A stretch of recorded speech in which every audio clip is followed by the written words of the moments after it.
मित्रों, राधे राधे। आप सभी को हमारे चैनल ब्रज गोल्डी की तरफ से ढेर सारी शुभकामनाएं। मित्रों, हम लोग हिडम्बा के बारे में जानते ही हैं कि वह भीम की पत्नी थीं और घटोत्कच की माता थीं। अगर हम में से कुछ लोगों को यह जानकारी नहीं है तो आज हम अपनी वीडियो के जरिए बताते हैं कि हिडम्बा के पूरे जीवन की कहानी, हिडम्बा का पूरा जीवन कैसे व्यतीत हुआ और भीम के स्वर्ग जाने के बाद वह कहाँ गईं।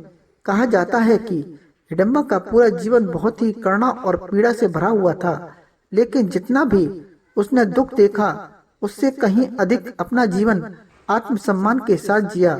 जब वह भगवान श्री कृष्ण के सामने मृत्यु को गले लगा रही थीं, तो उनके चेहरे पे वही तेज और आत्मसम्मान झलक रहा था। तो क्या है हिडम्बा के जीवन की पूरी कहानी, तो विस्तार पूर्वक से इस वीडियो में हम आपको बताते हैं। लेकिन आपने अभी तक हमारे चैनल को सब्सक्राइब नहीं किया है तो जरूर कर लें और वीडियो को लाइक करना न भूलें। हिडिम्बा एक राक्षस वंश से संबंध रखती थीं। वे खुद भी एक राक्षसी थीं। कहते हैं कि रावण ने इस कुल की स्थापना समाज में दबे हुए लोगों को स्वतंत्रता दिलाने के लिए किया था, लेकिन उनके ही जीवन काल में राक्षस इतने वज्र हो गए और इतने क्रूर हो गए। हिडम्बा की माता एक भद्र महिला थी। उनके मन में हमेशा ही परोपकार से भरे ख्याल आते थे।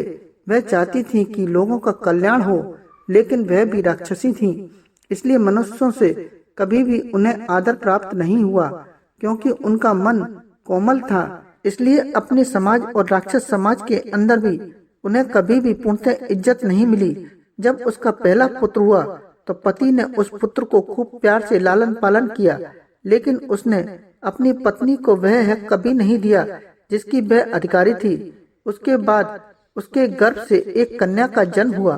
कन्या के जन्म से उसकी माता बहुत प्रसन्न हुई और उसने अपनी सभी प्रतिभाओं को अपनी पुत्री में डालने की प्रतिज्ञा ली। वह नहीं चाहती थी कि इस पुत्री के क्रूर पिता की छाया इस पुत्री के व्यवहार पर पड़े, इसलिए वह अपने पति और अपने समाज से दूर रहने का प्रयत्न करने लगी और जंगल में जाकर हिडम्बा को जन्म दिया। क्योंकि वह नहीं चाहती थी कि किसी राक्षस का साया मेरी पुत्री पर पड़े, इसलिए वन में जाकर अकेले ही प्रसव को पूर्ण करने की ठान ली। कहते हैं कि हिडम्बा की माता ने उस निर्जन वन में एक ठूंठ को पकड़कर हिडम्बा को जन्म दिया। हिडम्बा के जन्म देते ही उस ठूंठ में से पल्लव निकलने लगे। इसे देखकर माता ने उस पुत्री का नाम पल्लवी रखा, क्योंकि उस समय द्वापर युग चल रहा था और स्त्रियों का अपना अलग व्यक्तित्व नहीं माना जाता था, इसलिए उसे पल्लवी नाम से कोई नहीं जानता था। उसका नाम अपने भाई के नाम हिडम्ब के नाम से जुड़कर हिडम्बा कहलाने लगी। अब समय व्यतीत होने लगा और पल्लवी भी अपने युवावस्था की ओर बढ़ने लगी और उसकी माता ने उसके मन में कभी भी राक्षस जैसी प्रवृत्ति नहीं डाली और सदा उसे परोपकार की शिक्षा दी। लेकिन दोस्तों, कहते हैं कि काल बहुत ही क्रूर होता है। इसी बीच उसकी माता का भी देहांत हो गया। अब पल्लवी के पास अपने भाई और पिता के साथ ही रहना एक चारा बचा था। पल्लवी बड़ी ही कुशाग्र बुद्धि की थी और राक्षसों में स्त्रियों को पुरुष की उपेक्षा अधिक स्वतंत्रता दी जाती थी, इसलिए उसके पिता ने पल्लवी को शिक्षा के लिए भेजा। क्योंकि पल्लवी एक कुशाग्र बुद्धि की थी तो उसने मायावी विद्या, राक्षसी विद्या, आसुरी विद्या और वैदिक विद्या में सफलता हासिल कर ली। कालांतर में फिर उसके पिता का भी देहांत हो गया और वहाँ का राजा बना उसका भाई हिडिम्ब। हिडिम्ब अपने पिता से भी ज्यादा क्रूर राक्षस था। वह मनुष्यों से नफरत किया करता था और उन्हें मारकर खा जाया करता था। अपने भाई की ऐसी क्रूरता को देखकर पल्लवी का मन घृणा से भर जाया करता था। उसका भाई वहाँ का राजा था, इसलिए पल्लवी अपने भाई को चाह कर भी नहीं रोक पाती थी। इसी तरह समय व्यतीत होने लगा। एक दिन उसके भाई ने उसे बताया कि 5 मनुष्य एक स्त्री के साथ इस निर्जल वन में घूम रहे हैं। मुझे उनकी दुर्गंध आ रही है और बहुत समय बाद मनुष्य हमारे वन में आए हैं। मुझे उनको कच्चा खाने के लिए बहुत ही उत्साहित हूँ। तुम अपनी मायावी शक्ति से उन्हें मेरे पास ले आओ। अपने भाई और राजा के आदेश का पालन करते हुए हिडिम्बा उस वन की ओर गई। जहाँ 5 मनुष्य और एक स्त्री के बारे में उसके भाई ने बताया था, उसने देखा कि 5 पुरुष और एक स्त्री वहाँ पर बैठे हैं। 4 पुरुष और स्त्री सोए हुए हैं और एक नौजवान और शक्तिशाली हट्टा कट्टा पुरुष उनकी रखवाली कर रहा है। हिडिंबा को यह देख बहुत गुस्सा आया, क्योंकि जिस पेड़ के नीचे वह लोग बैठे थे वह वही पेड़ था जहाँ हिडिंबा का जन्म हुआ था। वह नहीं चाहती थी कि कोई भी उस पेड़ के नीचे बैठे, इसलिए वहाँ पर कोई राक्षस भी नहीं जाता था। आप यह तो जान ही चुके होंगे कि वह 5 पांडव थे और वह स्त्री उनकी माता कुंती थी, और वह सभी जंगल में अपने निर्वासन के समय को व्यतीत कर रहे थे। अब तक द्रौपदी का भी स्वयंवर नहीं हुआ था। लाक्षागृह से निकलने के बाद यह पांचों उस निर्जन वन को देखकर उसी पेड़ की छाया में विश्राम करने लगे। भीम अपने भाइयों और अपनी माता के पहरे पर थे और बाकी चारों भाई और माता निश्चिंत होकर सो रहे थे, क्योंकि भीम के रहते उन्हें किसी बात का डर नहीं था। यह देख हिडिंबा क्रोध से भड़क गई। उसने जब भीम की तरफ देखा तो उसके दिल में प्रेम की भावना पनपने लगी और अपनी मायावी विद्या से एक सुंदर स्त्री का रूप धारण कर लिया। भीम ने जब हिडिंबा की तरफ देखा तो वह भी मनमुग्ध हो गए और हिडिंबा को पकड़कर एक तरफ ले गए, क्योंकि उनके भाइयों और माता की नींद में खलल न पड़े।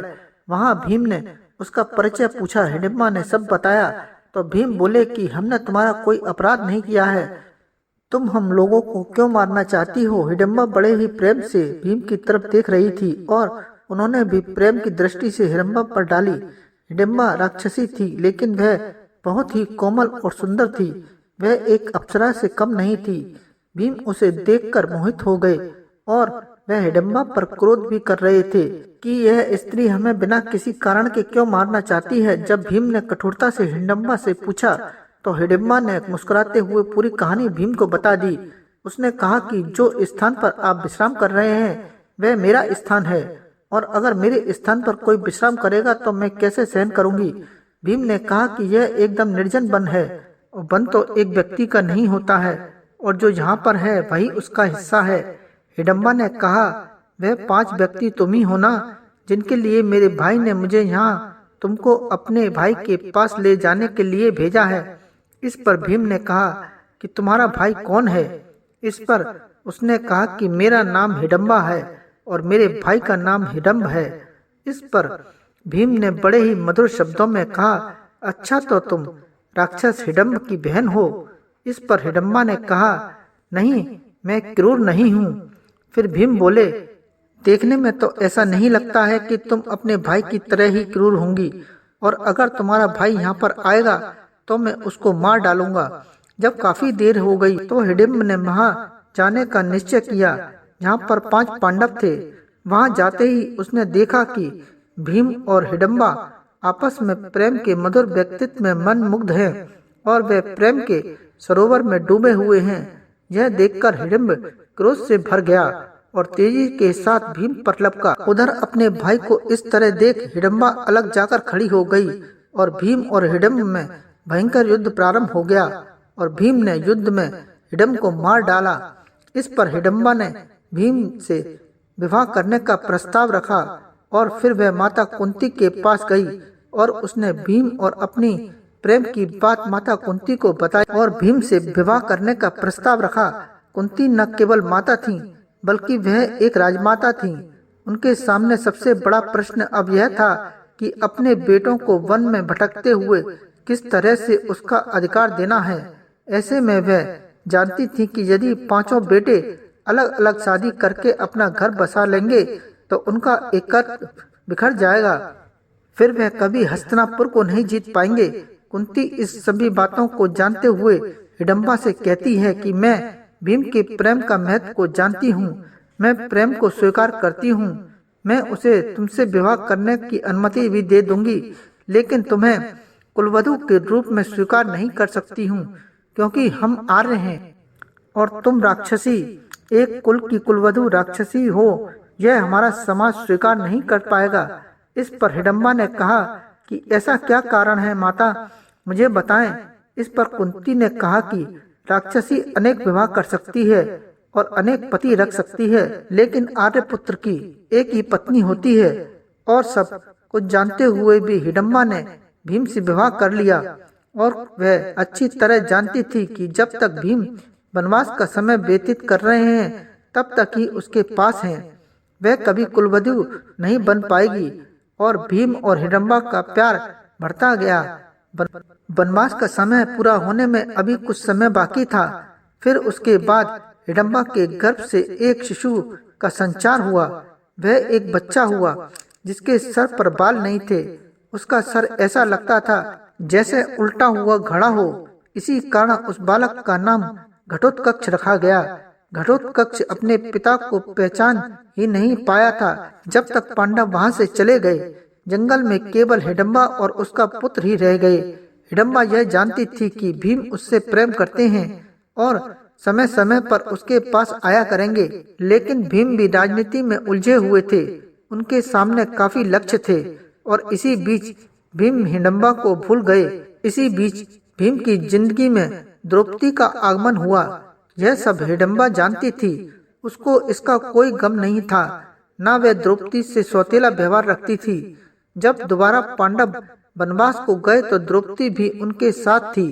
तब भीम को अपने पुत्र घटोत्कच की याद आई, क्योंकि हिमालय को पार करने के लिए उन्हें मायावी शक्तियों की जरूरत थी। यह संदेश भीम ने घटोत्कच को दिया। अपने पिता की आज्ञा से वह अपनी माता से आज्ञा लेकर गए।